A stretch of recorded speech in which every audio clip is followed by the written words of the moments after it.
Okay, I haven't done a update on all my loofahs and everything for a while. I've been busy fixing cars and doing things and just keeping the grass down. We're at that point in the Virginia summer where it's just heavy duty humidity and heat. Bakes you during the day. Walking out of the door from the house, you're going from cool air into this sauna type air out here. Evenings are real nice once everything cools down. It actually, um, humidity's still hot, kind of warm. It's like a bathroom after you've taken a shower. So here's the deal. I've got this is my hummingbird vine, which I bought, planted, thinking it would be nice on the trellis.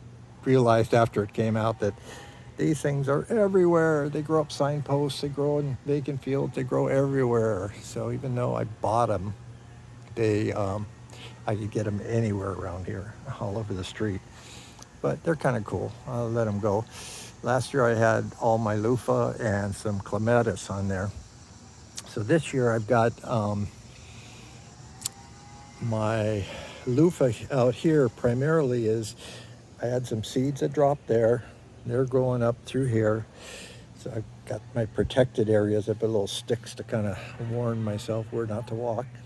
Had some more seeds that dropped here and they've grown up, and this one here decided it was going to go up the wall, but every time it got to the top of the window it fell back down, grew back up and fell back down. So I stretched it out today, got it out over onto the fence there. It's got some more runners going down through here, and again, these are volunteers, so I don't even know if they're my common loofah or if they're apple or Virginia Huskies. It could be almost any of them. And then I did put some Virginia Huskies down in that corner where I've grown some for the last 3 years, I think now. So those are starting to come up and go through here. But as you can see, it's like here we are in the middle of July. I think in the past I had all my loofahs were just full of yellow flowers everywhere. And the only yellow flowers you're actually seeing here is I have some dino melon and some cucumber and squash growing in and around here. I think that's dino melon that's going out so far. I don't know for sure. And but that'll put out little round melon type fruits when it finally goes. I had a whole bunch of sunflower seeds, which were actually in a bird seed package of food, and nobody ate the bird seed, so or nobody ate the sunflower, so I threw them all in there and just grew them up, and they're at their end. I got some cabbage, I got some bamboo, water bamboo that people like to eat. And basically the squashes are not doing too good. I have an issue with summer squashes. I usually, if I get squash, the bugs eat them, but I think there might be something with just the moisture, and maybe, I don't know, maybe there's a fungus or something that happens. The backyard, they're doing really good, but the front over here, they don't seem to like those pots. So this is how it's looking here with the loofah. I had another volunteer loofah come up here, growing up through here, and it's starting to stretch out here. About this time last year, though, this whole fence there and all the way over was just packed with vines. It's going real slow. I got some, I think, Virginia Husky down in this corner. It's kind of finding its way through. These are actually, what do you call it? Chia seeds. I just took some chia that we had in the cupboard that we're eating, and I threw them in there with some lima beans that are at the end of their stage right now. But they grew up, and I also have some growing real tall right in that planter there. I'd never grown them before. I just wanted to see what they would do. And then my peppers and these green onions that were in the house 2 years ago, that after we ate the green onion, I just took the roots and stuck them in here and just kind of watching them flower and do their thing. And I got some more squash and melon stuff growing up here. I do have loofah, where is it?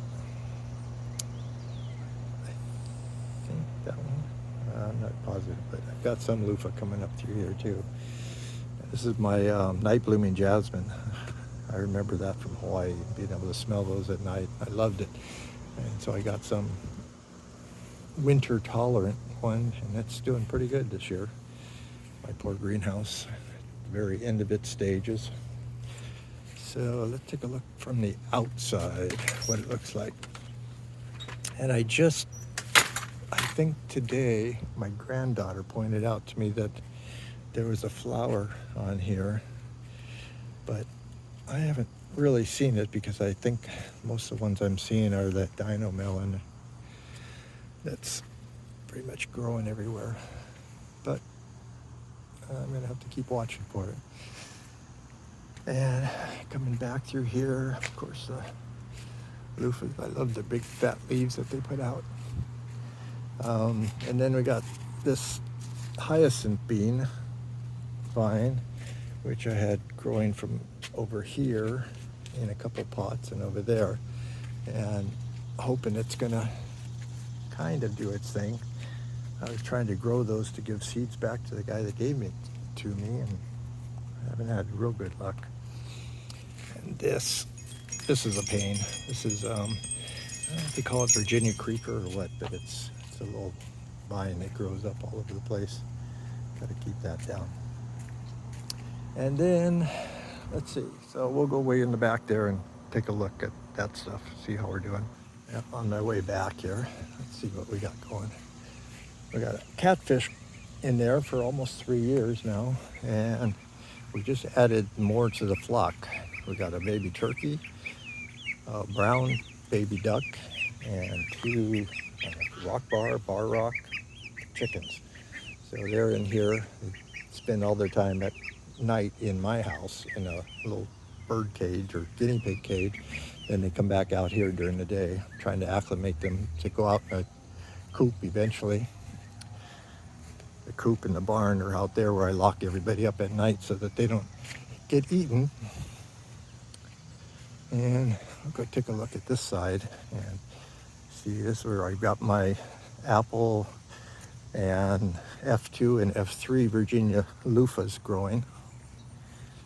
Oh, all my poor trees fell over. I have to set these back up. I got all these from the Arbor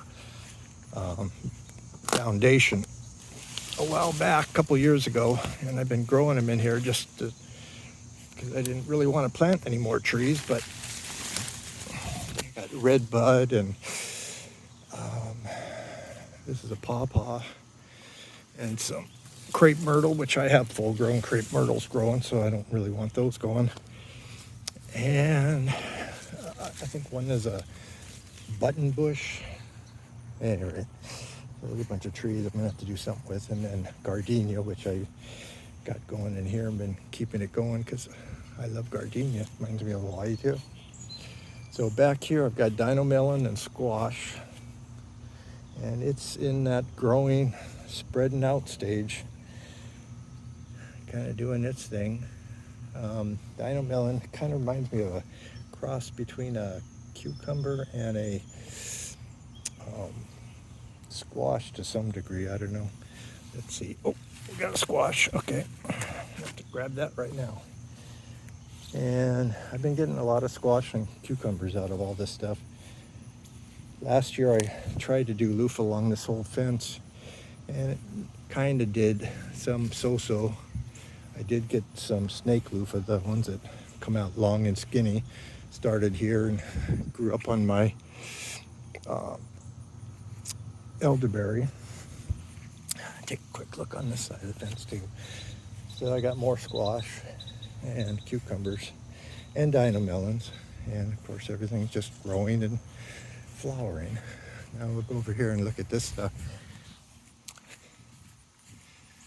This section, I had to put this up because the deer want to come and eat everything, and the chickens want to dig it all up. So I kind of discouraging it for a while. But this is all my loofahs here, which are, I got my F1 loofahs, which are the apple loofah, being the kind of the grandparent plant of it all. You can see one here. This is an apple loofah. They get about that big, but they get that fat, round look to them, which is why when they bred with my more common, skinny, long loofahs that are like a common loofah, or I don't know what they are, but those turned out to be my Virginia Huskies, which were round like that, but a lot bigger, like football size. And then all these F3 loofah are the seeds from my Virginia Huskies, so I have no idea what they're going to end up looking like until we get some this year. And you can see now, just finally getting some male flowers coming out. And I had a lot of female. I mean, everywhere there was like females. Well, there's one here. And they just yellow up and die because there's no males. But look, we got male, male, male, male, more males coming out. So it's going to happen. It's just going to be late in the season, which is what worries me, because if that happens, I don't know if they'll make them all the way to the point where I can harvest them more. Once they turn yellow like that, the female, they're pretty much going to drop off. And not too much you can do without some males around. And let's go back over here. And I stuck squash in over here just because I had so darn many, and more over here. And then this is Virginia creeper. Get rid of this stuff. I gotta come and clean up some of this.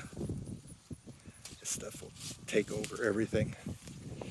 So I've been out here trying to steer this loofah where I want it to, because I'd like to keep this mowed, but then every other day they do this and they sneak out into my mowing area. Oops, sorry, let me do this. So I try to redirect them into the trellis area. So these are F2 now. So these are the Virginia Huskies.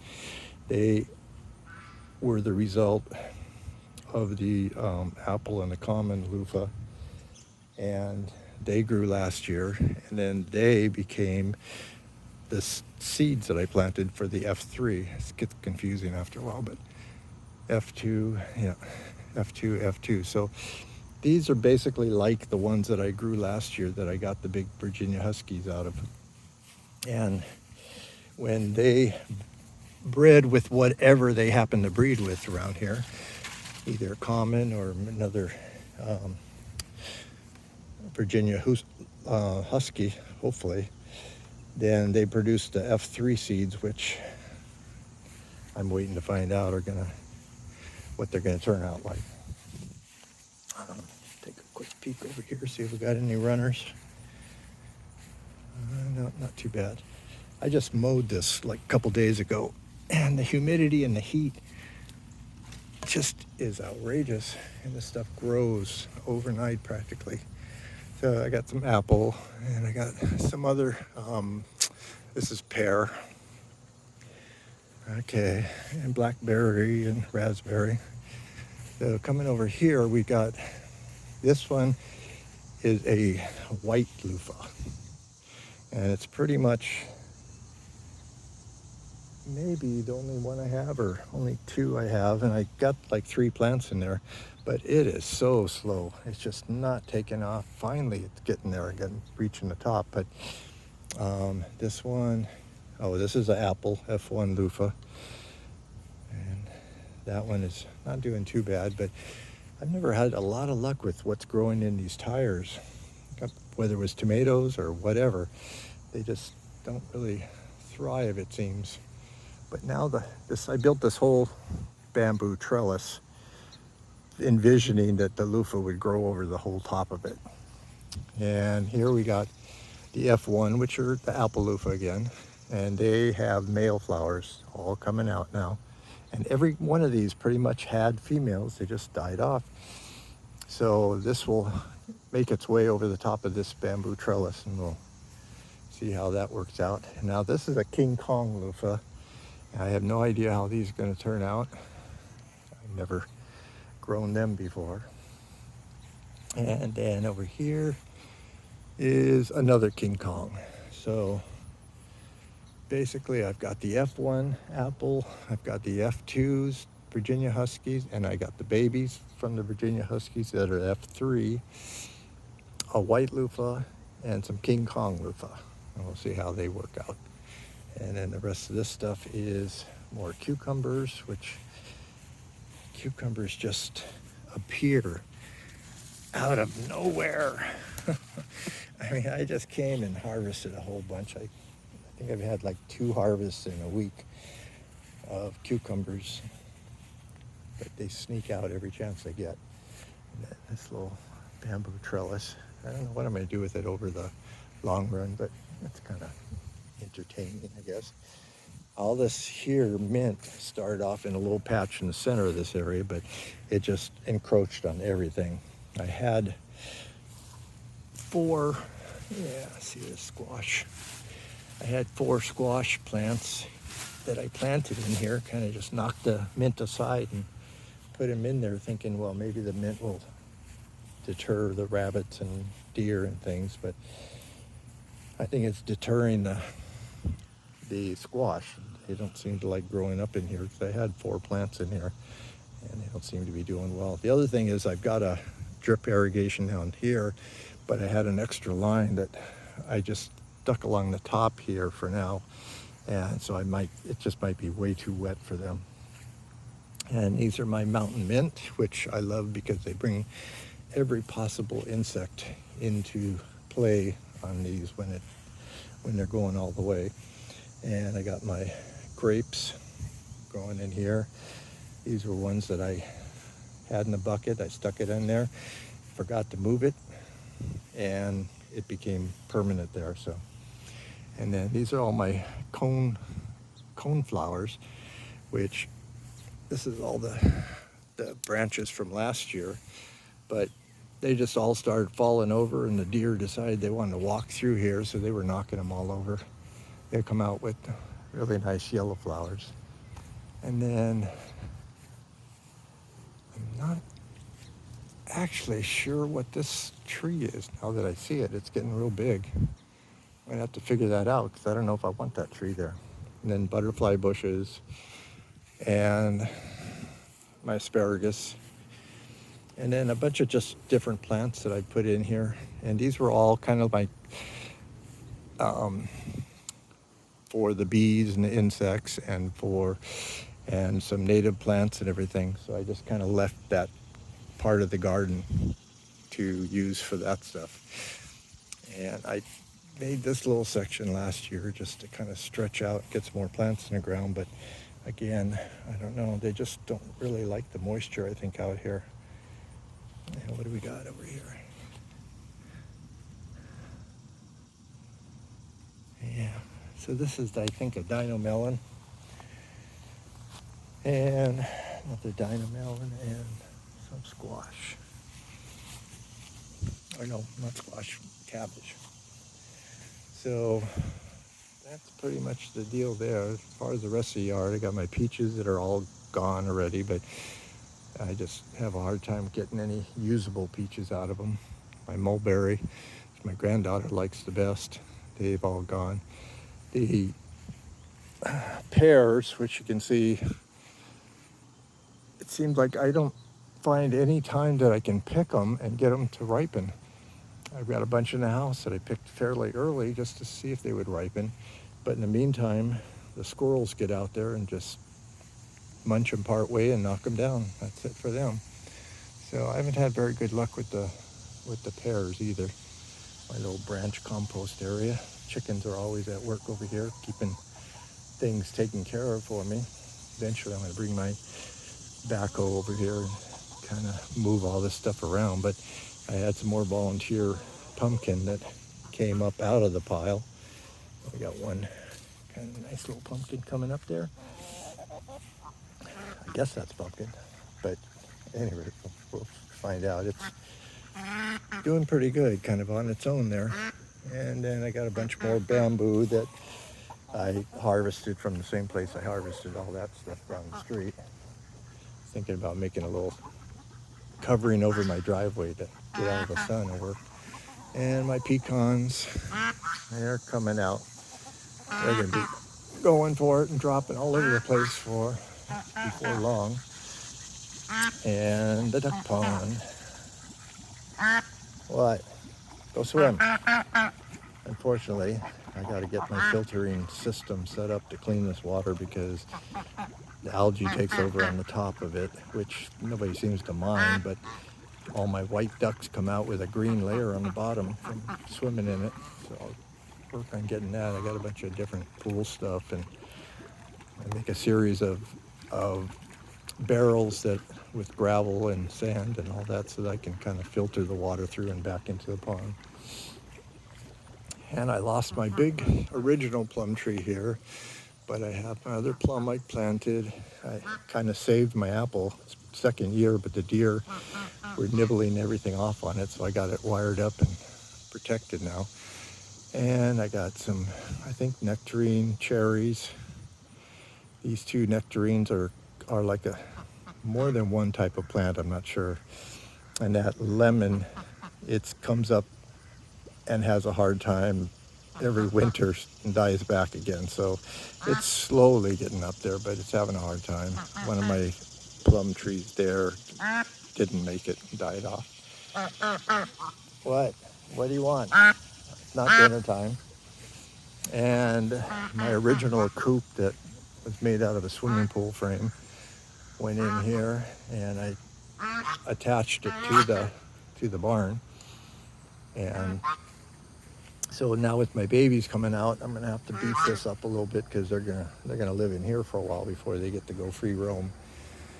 And I got all my stuff ready to go to clean up in here. Geese and ducks are so messy. So this is probably a good 6-8 inches of straw here because I'll put the PDZ stall freshener that they use in horse stalls. I'll put that down and then layer it with straw, put some more down, layer it with straw. Then I'll take it out and either put it into compost or around the tree bases. Got all my straw ready to go in. See what we got back here. Yep, chickens found a spot. I have a hard time because my duck keeps hiding her eggs everywhere. Sometimes I won't find them until there's like about a dozen of them. This PDZ horse stall refresher. That stuff's great though. It keeps the smell down and kind of freshens it up before you put another layer of straw on. You can kind of stretch it out with that. And that's pretty much where we're at with my Virginia homestead. This plum tree was so loaded with plums that they were hanging to the ground on the branches, and deer, I think, went up and climbed up on a branch trying to get to more of the plums and busted the whole branch. So that's here, which I just stuck it in a bucket of water because I didn't really know what to do with it yet, but it seems to be growing and kind of hanging in there, so I might be able to plant it, get away with it. It's all my barrels that are going to be part of my filtration to get that pond in order. And I'm a junker, hoarder kind of guy, so I pick up everything I can from the neighborhood when it goes out to the trash, and all kinds of nice deck pieces and everything. So I'm using all this stuff. And back here is my, this was just kind of an overhang area that really didn't have much in it. Oh, where are you going, squirrely? Get out of here. And so I set it all up in here and hung out all my loofahs to dry, which these loofahs really are not great quality. I just use them for around the farm probably, but I got so tired of peeling them. They've just been sitting up here, and now the squirrels come in and knock them all down. And my 2x4s that are sitting here waiting to become part of my new greenhouse with all my windows I have stocked up, and which over by the chicken coop there's piles of windows, and those will hopefully become a greenhouse at some point here. So, and that's where we are. And Goosey, eventually Goosey and Turkey, I hope, will be the biggest guys chasing off the hawks or whatever. But, and that's the update on this July day, and in the middle of the humidity and heat that we've been having. And I'll sign off on this update.